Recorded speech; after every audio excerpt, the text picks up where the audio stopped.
ban. Heading into Game 3 picks and bans, I think Luminosity need to consider ways to stop NeiruMah playing this Guan Yu. It's been first pick consistently in the set. Yeah, this Guan Yu's really had an impact here for Neil. We'll see if they try and take that one away, and we are indeed ready for those picks and bans here for Game 3. LG going to be first pick.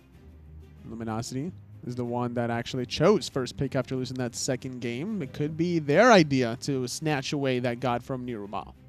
We'll see if that is indeed what they try and go for. They are going to ban that Guan Yu away right away. Trifecta got to find something else to do for NeiruMah aside from that Guan Yu. And to sort of zoom back out a little bit, I mean, if you're Trifecta, you got to be feeling a little bit frustrated because they lose game 1, but they pulled that game back. They were in control until they let that Erlang Shin go strip away their Titan, right? Then they look great in game 2. It's even, and they pull away control of that one too.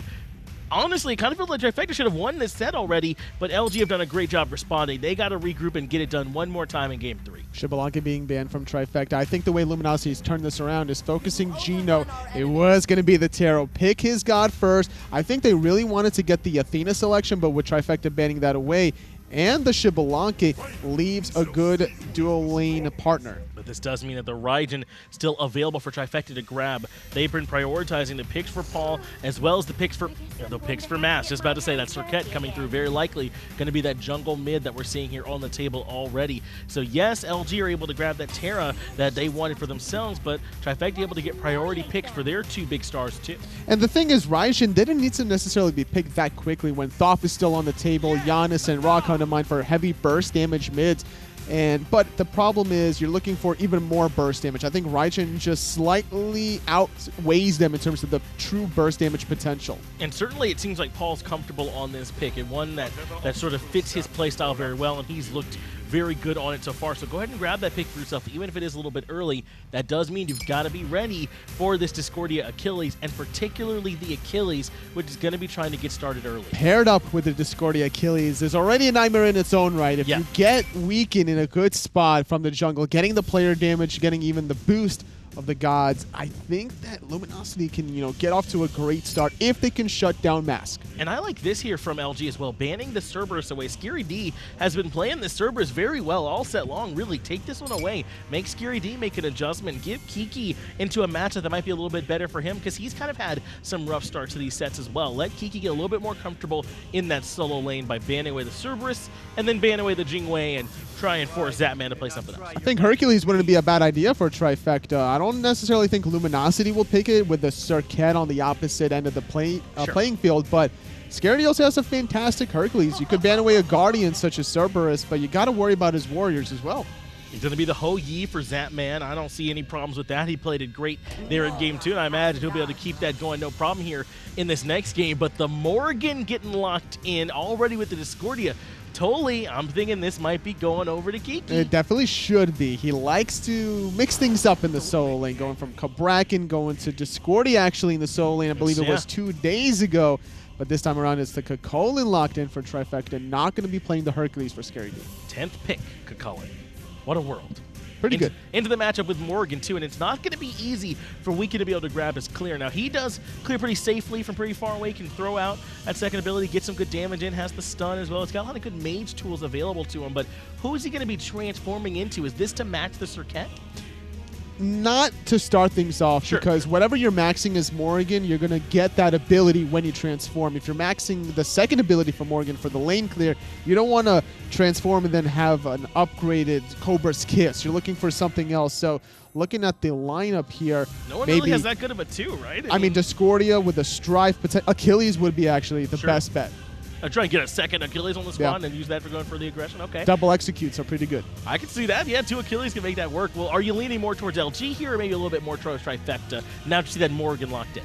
If Kiki falls behind, I'm worried for him, but if he doesn't, if he stabilizes and they go into the mid-game neutral, I like their composition because of the Terra for Geno. That's right, Terra could certainly be strong for the squad. The Earth and Fury are great ultimates. Let's see if they're able to make it to that late game, get this Morgan online, or if that Warrior solo kind of just runs over Kiki. Either way, they're going to be putting it in action right here in the game right now with the casters.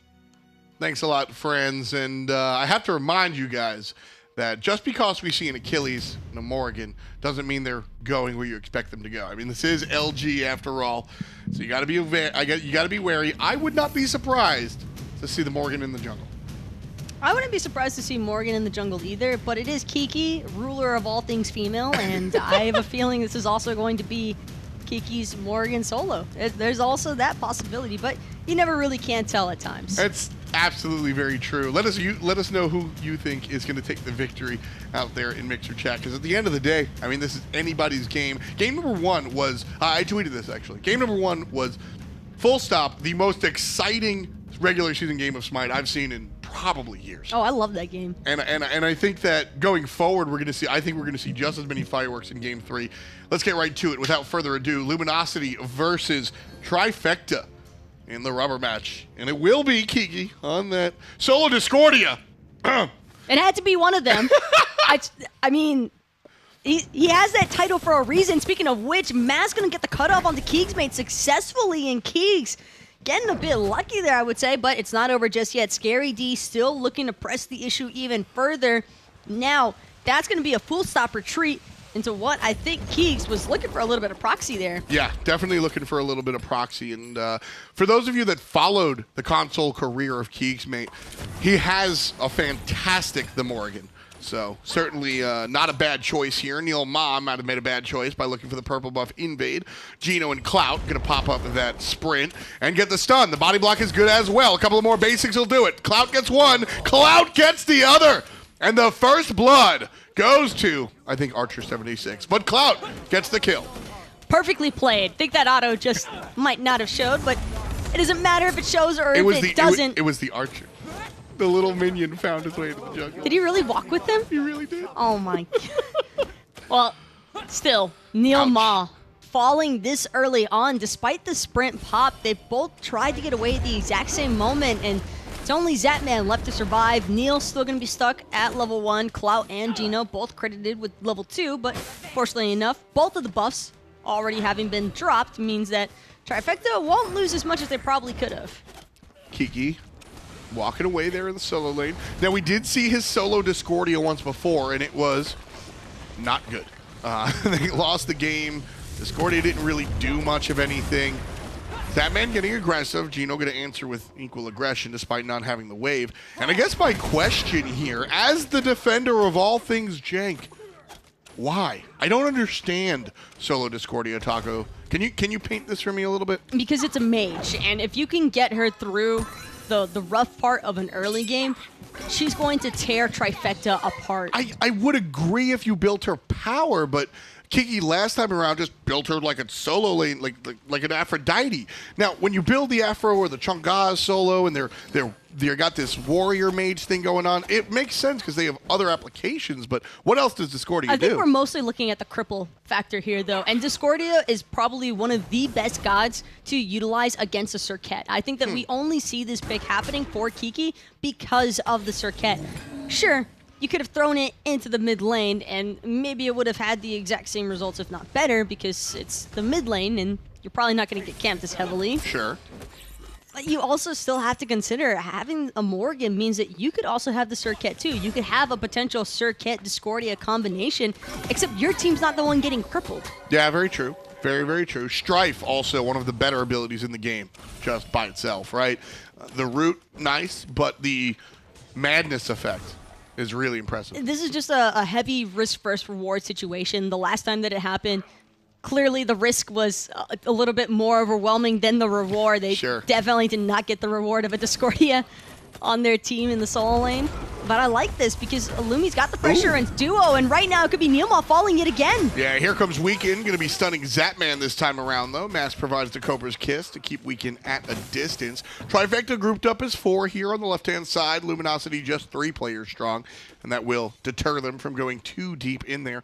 Their mid laner not making the rotation. But that's a 4-man split of a purple buff, and I'm not sure that that investment is really worth it for these guys. And so now keegsmate, who didn't bother making the rotation, he'll be ticking into level 5 no problem and even get a chance to back. Yeah, I mean, that right there is basically one of the scenarios where Luminosity forced Trifecta into a spot where they had to split that as 4, right? That's not the ideal scenario, but Luminosity exerting that pressure, I mean, that's a win, but let me go a step further and say that's a great understanding of that dual lane mechanic. And here's the big problem with Kiki on this Discordia. Scary D just looking for the free invade. Might even have a chance to get the solo kill if it wasn't for that shell that Kiki just popped, and even still, he's falling so incredibly low. Oh, but he's able to get away, dancing around to the cooldown cloud. Level 4 is weakened, so he doesn't have access to the ultimate. So we'll not be able to go ahead and find the execute. KikiSoCheeky narrowly avoiding that. Scary D a little hungry, but Kiki not going to be the snack for the solo lane. Almost 5 minutes in, and Lumi have their first blood. But Scary D could be next. Oh, just barely avoiding that one. I have no idea how Scary D got on out of there, but he does. Good for him. And the solo lane attempt, not so strong. Kind of surprised that Kiki never once bothered to drop that golden apple. Yeah, I also was curious. Actually, can we go to Kiki real quick? There is a small chance that he just hasn't leveled it. Well, oh, you can see the diamond. Never mind. I'm out of my mind. Because so this was a strategy, and it's God specific, and obviously not taking occurrence here. But Divios famously doesn't get his ultimate on some characters. Just looking for more clear. Mask jumping to the left-hand side, looking for Weaken, and catches Weaken after the ultimate. That was an incredible play. That was just incredible. Mask, what a play, what a player, as Bart would say. But Geno's not ready to let it go down without a fight. He's most likely going to end up being another casualty. Golden Apple comes flying through the end of the team fight, but Clout finds Mask with the Astral Barrage. Where on earth did he come from? Clout just... top of the Gold Fury pit. That's the old, I always call that the old Reels X, if you guys can remember back to season 1 or 2 when Reels played for SK and then Fnatic. He would play Rom and then just consistently make these half rotations. Walk a little bit into the jungle, pop into the ult, and then just fire shots. Clout picking up the cleanup kill. Nice play there. Scary D chasing Kiki under the tier 2 tower. And No Luminosity concerns. not responding. Luminosity can't afford to respond. If they keep throwing bodies over into solo to compensate for Kiki's lack of pressure, they're just going to lose everything in the dual and mid parts of the map, and they just can't afford to do that just yet. Kiki, perfectly understanding of his current role, knows that this time you've just got to bite it.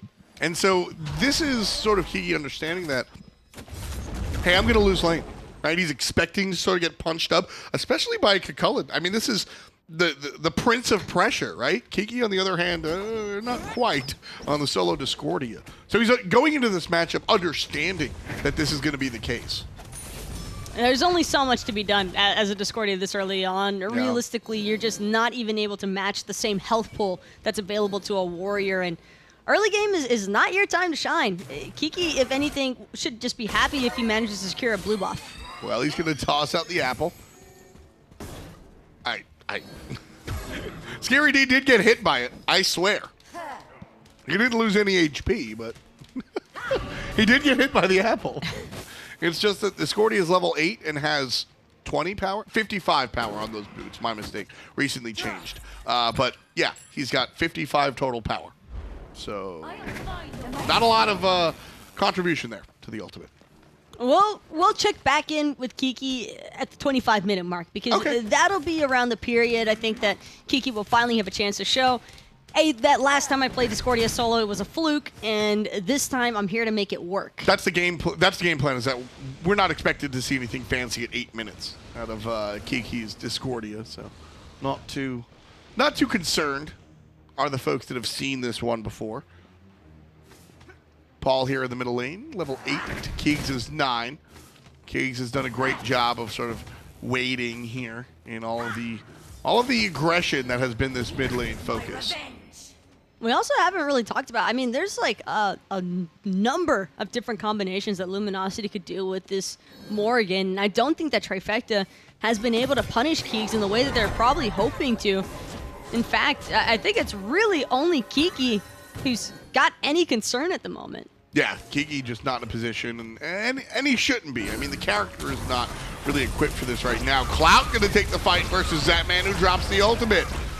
Sends Clout up to the sky, hitting a couple. Now the basics being traded. Clout winning right now. Zapman in the air looking for the jump. Goes right on top of the minions. Clout trying to find it, and he will. Gets the last basic in traffic and lets him know.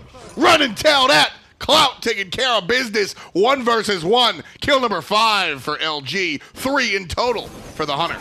Zap was in trouble the moment that Clout got out of that Sunbreaker using the Astral Barrage. Ho-Yi's a great god, but it all depends on playing around the Ricochet. Zap didn't have that Ricochet by the time Clout came down to land. He uses the jump first, didn't have a Mark of the Crow either to get the knockup. That's the big thing here, and then he flat out missed the Ricochet. Yeah, that was really rough for Zap. Again, I mean, I think last time around it was about the other way around. Clout, I was sort of defending him, taking a fight that even though he lost, I still think you take that fight, right? I still think Zapman takes that fight, but he does, go down. Unfortunately, brief pause in the action. We'll be right back to it in a moment, but 10 seconds shy of 10 minutes, Zapman losing the 1v1 and going, Luminosity going for the Gold Fury. Fantastic play so far, that one, and that's just Clout saying, remember Zap me. didn't lose the boxing trade. He clearly DC'd instead. Oh, okay. That's what we're gonna go with. Is that what he did? He lost the boxing trade. He DC'd after plug pull? When he missed the Ricochet. He was like, "All right, guys, see you next time." The old plug pull, like it's 2001 again. And It happens. I'm not sure that's not the case, but no, jokes aside, I'm sure that's not the case. We'll get that. We'll get right back into the action right now. But yeah, Zap losing that fight, pretty tough for him. That means the Gold Fury goes in the other direction. But can he fight back into it? Is that the question? He shouldn't be looking to take any more of those trades. He's already lost the first one. I think the first one has put Clout in such a strong position now up against the Ho-Yi, specifically because of the fact they get the Gold Fury. Clout gets full control of the laning pressure, and on top of all of that, the solo kill bounty. I mean, the solo kill bounty alone, and the fact that Clout is able to stay in that creep lane, farming out everything, while Zap has to just sit and wait. Yeah, I got to play it a little bit safer this time around. Going forward could be a little bit different, though, as the players try to wrestle control of everything back to back. So certainly going to keep an eye on that one. Kiki losing over there in the short lane, as expected. But I think you said something poignant where you're like, leave him alone. We'll check back in at 20 minutes. Because that's kind of what this god is designed, or this pick is designed to do. The big thing, too, here is that Trifecta probably aren't even all that concerned about wanting to gank the solo lane either. They know that if they throw Mask over there, you'll probably find a pick. But since Zapman is now in this finicky position to where he's all but lost the laning phase. I mean, he's 2 levels down now to Clout, who's sitting at 3-0-0, by the way. Zapman really just did not give enough credit to that Astral Arrow bonus damage. Yeah, also look at the differential in stacks. Kiki right now getting in trouble, knocked up, dancing in cooldown. Cloud does find the strife, but also finds a ton of damage coming his way. Kiki on the run, gonna meet up with his teammates. Here comes help from the support. Geno's gonna lock one player up. Scary D in trouble. Weaken finds kill number 6. And Kiki, very cheeky, and gets out of there. Oh, but it might not be over just yet. He drops the strife in the wave, and Mask lurking around the corner, seeing if he can maybe still do more. But he doesn't have those purification beads, does have the Onkile proc ready to go. It's just it's a whiffed opportunity, I should say. Yeah, Kiki a little too sneaky. Don't make him change his name again. We've had enough of those. Yeah, I'd say so. But that's his thing. That's what people know him by. He's the name change guy, right? He'll always be Gaga's little monster in my eyes. Shotgun divorce. It's one of my favorites. One of my favorites. But I'm with you. He'll always be Gaga's little monster. That's what Kiki Star is to us. Luminosity right now up 4 kills and up a decent amount of gold as well. Trifecta fighting their way into this. 2,500, certainly not enough to keep their squad out of it. Trifecta just need to put Clout in check immediately. Don't need to see any of these mass ganks onto a Discordia. Who cares about the Discordia right now? It's all about Clout, because I think if Trifecta don't find a way to shut Clout down soon here, he's just going to wind up hard carrying this game on the ROM. Very possible. And for the Hunter haters out there, go watch game number 1. Paul in trouble, dashing away to the back end. Mask gonna toss Weaken underneath the tower, still able to find it out. Paul with the long range damage on the ultimate will have the range, but not the damage. Missing virtually everybody. And Keegs doing the same to Mask as he transforms into the Raijin. Weaken, though, invading Mask Heartbeats because of that engagement in mid. Both Mask and Paul get poked out way too low to follow up from each other, and that's just Luminosity taking the win again. Yeah. Luminosity, and that's not the first time that we've seen Weekend succeed from shying away from the fight. Mask very low. Just gets blinked on by Weekend. That's just a bad call there from Mask. Should not be there with how tumultuous this lane has been. And Weekend now taken care of by Scary D. Okay. Scary D could possibly even end up with a 2-for-1 situation here. Yeah, you find the pick on the Mask, but Kiki with the perfectly placed strike, gonna buy himself a little bit of time, but still, in the end, it do not matter because Paul gets the credit for the kill. I don't know what to say. Weekend made a great play and then didn't. Clout here, rolling away from Zapman's ultimate. He doesn't want to let him back. Oh, he's gotta. Zapman heading back to base. Keegsmate in the middle lane, dealing with what Paul has to give. This feels like it's going to end up being Clout versus Scary D. And at the start, Scary D might win that trade. But as the match progresses, and especially since Scary D didn't opt for the Thorns, he cannot afford to face tank Clout's damage. Yeah, no, Clout going into the crit build. Right away going with the Poison Star at first. A lot of interesting approaches to the crit build. Most of the time we see Rage come out first. Why Poison Star before anything else? Well, the tooltip alone is a large part of the reason why. It's not so much for the Poison Star and the crit damage. The attack speed's nice, but it's all about the passive it provides. The slow and reduction of the damage output are the two key things here. 20% for each of those. Huge. 20% is a pretty substantial slow, especially when you're already having to deal with a Terra, and Geno's boosted damage during that Earth and Fury is only going to benefit Clout even further. Yeah, so watching out for the opposition. Weekend now surrounded by the opposition. Does get a kill before he falls down. Mask able to take care of him though.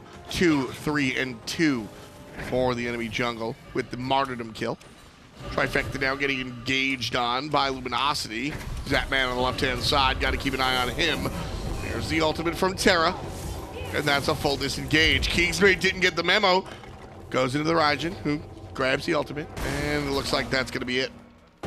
But it's the Gold Fury. That might have been what Luminosity were after all along. Cloud's got the Poison Star online and finished, and this Gold Fury is already fallen down to half HP. Trifecta have no idea this is happening. Yeah, no clue whatsoever.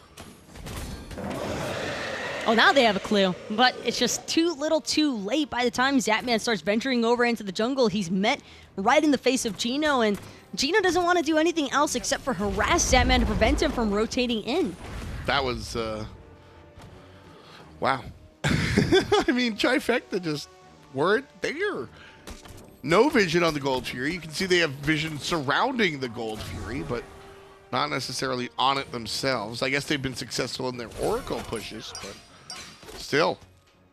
Free Gold Fury. A lot of times, not just in Smite, commentators say free objective, and it's usually after a team fight. You paid for that objective, and now you get it after the fact. That was a true free objective. There was no team fight that they won. There was no pick that Trifecta, or excuse me, Luminosity got beforehand. It was just, hey, can we do this? Yeah, we got it. Can we actually see the gold in hand? Because I'm curious as to how close, yeah, that's going to be it. Clout has enough now to finish off the Executioner, which I'm almost certain is going to be his next item of choice, and that's when Zapman is really going to have to watch his positioning, because if he gets tagged by even one Astral Arrow, the slow is going to be enough to close the distance between Zapman's jump and Clout's roll. And then it's just toast for the Z-Man, right? Not able to really escape, but he certainly can't fight into it. 3 levels down versus Clout. So that'll be a little bit rough. Clout still not backing the base. Please don't be a Chinsai. It can't be the Chinsai. There's almost no reason to do the crit alongside of the Chinsais, and we haven't seen that from him so far. I don't think we're gonna see it from him this game either. Please. There it is, the Executioner. I never realized it was the Executioner, to be honest with you. I think for the most part, is that a recent change? People are usually pretty understanding, though, of us not saying the Morrigan or the Executioner. I always say the Morrigan. I always do. It's kind of annoying. I also say Wheelish. I have graduated from Hubwa. I'm just saying Hebo now. Sorry, Dry Bear. Dry Bear really pushed us to say Hubwa. But these days, I'm just saying Hebo. Brandon did too, but I don't gotta listen to him no more. I do say the Morgan, though, but I straight up did not realize that it was the Executioner. Zapman avoided the stun from the NotGeno. Stuns come down defensively, but the tower will likely fall regardless. And it will. Tier 1 tower on the left-hand side going to Luminosity. Mass blinking on top of the solo lane Discordia, who made the rotation to the mid lane. Ambush was perfect!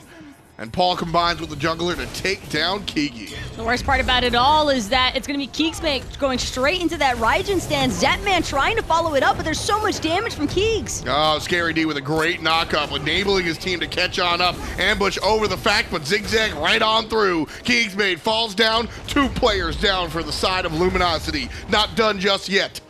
Trifecta pushes forward. Geno backing under base. That be that. Trifecta, no gold figure to claim. They'll be looking for a tower. Yeah, I'm not going to sugarcoat it either. That's definitely one of those moments where you look at Kiki as a Discordia and you just wonder why. Yeah, I mean, and I am the, I don't know, I don't have a clean title for it, but I like the jank, I like the weird picks, but I must reiterate, I like them when there is a reason for it. Hebo jungle just does a ton of damage. I think he's a jungler, right? Opwash solo does a great job of zoning and can even slow people down. The Discordia, I see what you were talking about with respects to the cripple. Aren't there other options? There can be. I think this is just Kiki really wanting to make this Discordia work, and don't get me wrong, there's certainly still some merit to it. I don't think that one pick is going to decide the overall outcome of what happens with this Discordia. He's so 2-2. He's fine. Just because it works doesn't necessarily mean you should do it. It's just one of those kind of occurrences where, can Kiki make this work? Yes, because he is a very talented player and mechanically strong enough to make it work. But you also have to consider Luminosity would probably be faring a little bit better if this was some more frontline peel. Well, sure. Let's zoom out. Frontline peel, all well and good. Weekend can, of course, build defensively, and that's actually where he's going. Breastplate of Valor, right, before the Jotun's Wrath, and then we'll see if he builds tanky after the fact. So maybe we'll just see Weekend, because that is a complaint about Achilles, is that early game is good, but late game he falls off, and Thanatos players have tackled that by building tanky in the late game. So there is something to be said about mixing up the positions. The one thing I do like, though, is that this composition heavily favors taking care of Clout. Yes, very true. Geno gonna dash forward, Mask on the other side, gonna look for Clout, and nobody's taking care of him now. Weekend trades out, though. It's a 4-on-4. Keegsmate makes it a 4-on-3 as NeiruMah falls to the wayside. Luminosity winning the team fight. Keegsmate very low. Weekend try to body block for him. The invisibility not good enough, and a Scary D takes him out with the pulsing anger. 2 players dead on both sides. Geno narrowly avoiding the kill there, but Weekend takes care of Zapman. They used everything to make sure that Clout couldn't survive, and in the end, they forget to take care of themselves. Trifecta falling victim one more time to Clout, unintentionally as well. Yeah, a little bit rough there. Scary is local. Luminosity looking for the Gold Fury. The big thing there, too, is that Weekend makes sure to kill Paul. They don't just lose their Hunter for nothing, and Paul was also one of the main damage dealers for Trifecta so far, the other one being Scary D. It's Trifecta. Oh, he stole Steal the Gold Fury. Scary D punishes the audacity of Luminosity. LG sat there in Scary D's face and just tried to take it. And Scary D's not going to allow that. He's going to take the Gold Fury. He's going to take Weekend. He's going to take Kiki. He's going to take your lunch money. Scary D. Oh my goodness. What a game from Ron. This has been Scary D. I have spoken very, very positively about him to the point to the point of annoyance of some fans. And I apologize for that to a certain extent. But when he's doing this, I mean, what do you want? He's keeping his team in the game almost single-handedly. Scary D is the team right now, and it's still pretty early to tell what's going to happen, but if Trifecta do win this, I think we all know who gets the MVP vote. Clout right now trying to stop the Fire Giant a little bit too soon, though. Scary D, 1 versus 2, zoning out both Keegs and the Hunter. Trifecta picking the Fire Giant while he's doing the wet work, and Scary D collapsing back onto the Pyromancer. I still think Luminosity can definitely hold off, though, underneath their Phoenixes, maybe even their T2s. The main issue that they've encountered was that last Gold Fury fight. Honestly, beautiful placement of the Dharmic Pillars by NeiruMah. And the knockup from Scary D also, it was a combination because right as Clout was starting that rollout to get away from that catastrophe that was happening, he gets knocked up by Scary D on top of the siding of those Dharmic Pillars. So his health is just depleting at such a rapid rate. All Zapman has to do is dunk right on top of him. And before you know it, that's a very, very dead Clout. And they didn't have him at that last Gold Fury engagement. And they do have him now. Weaken blinking to the back line, looking for Paul. Paul immediately goes in the ultimate and brings Weaken down to a hair of HP, and he might even be taken care of on the back end. Front side, Paul being punished a little bit by Kiki. He's in the green, but not for long. Going to be stunned out and does wiggle away thanks to the immunity, but very, very close call there. 2 ultimates left for Luminosity, one of which is the Terror ultimate, which is a really big deal, but Trifecta certainly win that team fight. But they held underneath their T1 tower, so you have to expect that Luminosity is going to look for a repeat underneath their T2s, and that's the only T1 they even have left. It's just Scary D looking to try and siege it. Everybody's going to get caught up in that strife. NeiruMah eats a decent amount of burst, but Kiki hasn't had a chance to back yet. All of his sustain has come from these heals off of Geno. Yeah, just able to go ahead and keep up there. Little interesting note. Kiki able to do decent damage despite not being powerful or power-oriented in the build. He's got, what, 90 from the Gem of Isolation, Stone of Binding giving him a little bit, plus some penetration, and then the 55 from the booties. Scary D goes in for everything, knocks up and finds himself half HP, but he's taking everything like a champ. Zapman gonna make a play off of the solo lane mentality, and a player down leaves Trifecta able to zoom in here. Kiki in trouble. Blinking forward is Paul. Mass trying to find something, won't be able to, but the tier 1 goes down. They'll most likely end up sieging this T2, but they should look for the other T2 towers before bothering with any of Luminosity's Phoenixes. Luminosity not going down without a fight by any means. Geno ends up getting blown up in that engagement, but it's still enough relevant damage for Trifecta to not feel comfortable enough to try and siege that mid-Phoenix. So I'm starting to understand the Discordia pick a little bit more after seeing the itemization come out, not just from Kiki, but from the rest of the squad. You see Weaken, and I even referenced the Thanatos. Thanatos builds tank in the late game for the most part, and Weaken kind of dabbling there, right? He's got the Breastplate of Valor, now going into another defensive option, and I would really, really, really love to see him sell his Assassin's Blessing for another defensive option, because now him and Kiki are 2 hybrid tanks, right? Where they're both kind of tanky, but still can kind of deal damage. And don't forget that Weaken has the execute. So the kill threshold for Luminosity is much lower than it would normally be because it's a waterfall execute. He can execute one and execute another and execute another. So if Kiki is able to be somewhat tanky, but realistically cripple out Cirquette and land a couple of good strifes, Weaken can do some damage and tank a lot of what the other people are doing and find the executes. I think I understand this, Taco.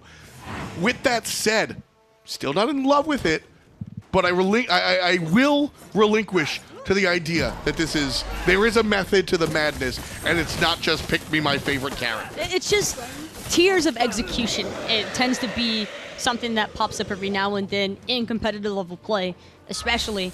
And this is just a high execution composition from Luminosity, and also a lot of trust being placed upon each other that I feel as though this is a composition that can probably only work with the team that feels fully comfortable with every single member on it. And you're expecting Clout to pop off on the ROM, which he has done a phenomenal job at, but now it's all about polishing things around to make sure that it's really Clout who ends up shining. Yeah, Clout and Keegs. Don't forget, Keegs is going to be a big part of this as well. I think the mentality, I think the in the locker room play that was drawn up is early game to late game and hand it to Clout and Keegs in that late game. Luminosity trying their best to make all of that come to fruition. Trifecta with a 7,000 gold lead, 6,000. And they do have positioning over the Fire Giant, which is spawning right now. Strife thrown off. There's the blink forward from Scary D, gonna catch 2 with the knock-up, and that's gonna send Trifecta into a feeding frenzy. Ultimate coming out from Paul, right down, will not do much damage. And now keegsmate goes into the Raijin as well, but he's stuck in the Suns. Zapman going forward, trying to find 2. Mask and Paul both find 1 each. Paul with the doubleune. Kiki in trouble, Mask on top with another doubleune. Can't find a second one. Taco. That's game. That's game every single time, and sure enough, Trifecta not looking to waste any of this moment. They don't even need the creep waves. They don't even care because they've got Scary D full HP ready to tank up the world for them. Yeah, I got 30 seconds on everybody. Geno. I like the play of this guy. I really like Geno. I'm sorry, and I don't think he'll be offended if I say I don't think his Terra play can keep the entire team at bay. 5,000 damage left on the Titan to go. 20 seconds before Clout is respawned. Geno falls down, and so does the Titan.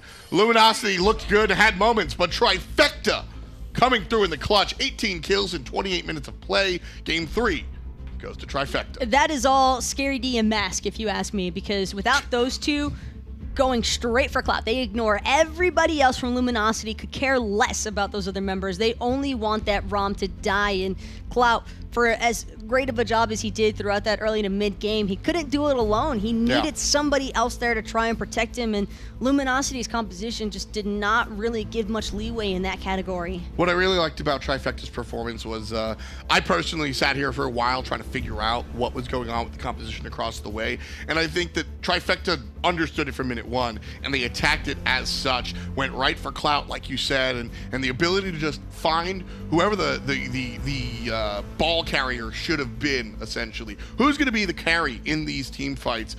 They realized that from minute 1, took care of Clout, and that took care of the game. Who's the MVP is what we asked y'all in Mixer Chat. I'll ask you. I think we already know. We called it like 15 minutes into that game. Scary D. Yeah. It's Scary D.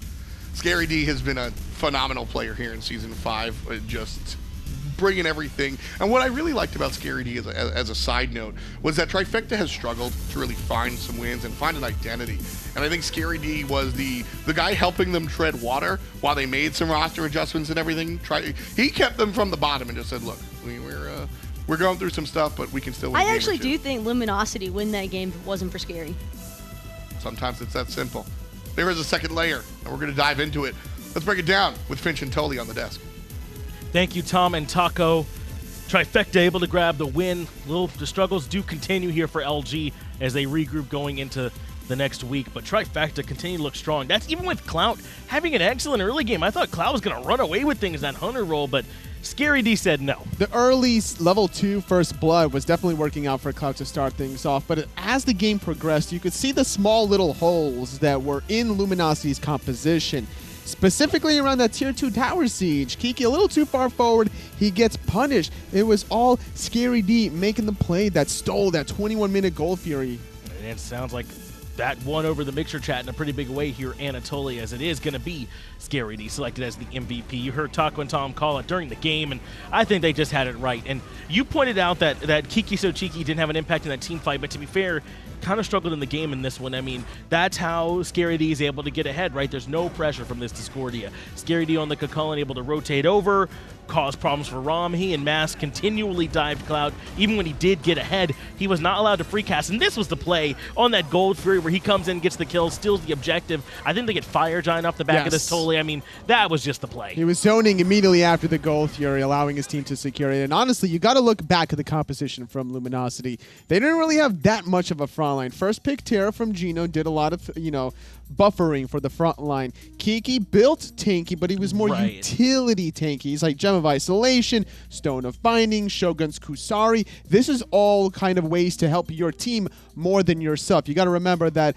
a mage in the soul lane doesn't have the same scaling as warriors or guardians, doesn't have the same big clunky hitboxes to body block for your hunters or your mages, and as a result of Weaken only having Breastplate of Valor, their front line was lacking. The back line, Clout and keegsmate, got punched. And it was so interesting because we were wondering who was Keys going to turn into, right? Before the end, we thought maybe it would be turn to the Achilles, maybe even the Sercat, but he turned into the Raijin a lot, as if they didn't have enough mages, they needed more mage damage. I don't know, maybe just put a mage there. I mean, it seemed like they weren't exactly sure what to get from the Morgan pick. They weren't getting enough from Discordia either, and Scary D kind of did whatever he wanted. That's true, and that's the last pick, Kakolin, that came out for Scary. What a luxury, right? What a world we live in, where Kakolin gets last pick and literally helps Trifecta get back into the game when LG were starting to slowly run away with it. And then, of course, you have Paul there in the mid lane on the Raijin, coming big for you when you need it. He was a little bit ahead of keegsmate on this Morgan, but once they got to the late game, once Scary D got them there,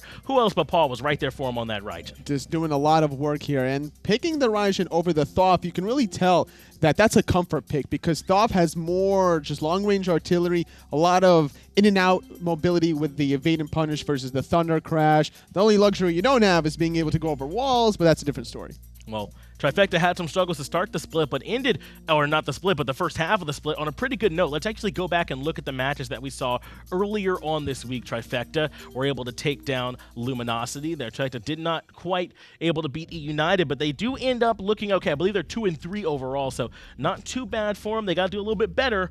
Luminosity, on the other hand, not quite able to find their victories. Without a single win. It's a bad first half performance from Luminosity, and very difficult for them to mathematically get back into that top 2 land contention spot. Trifecta are definitely still in it, but keep in mind that week number 4 is basically a repeat of week number 3 schedule-wise. Yeah, you're going to be seeing it mirrored, and you talked a little bit how Luminosity is struggling. Well, at best, they can go 5-0, and already United and Space Station are right there at 4-1. So, I mean, it's just tough to even make it back, even if they do that well, you know, to match up with where some of the top teams are. But some big matches coming up. Space Station versus CLG way towards the end.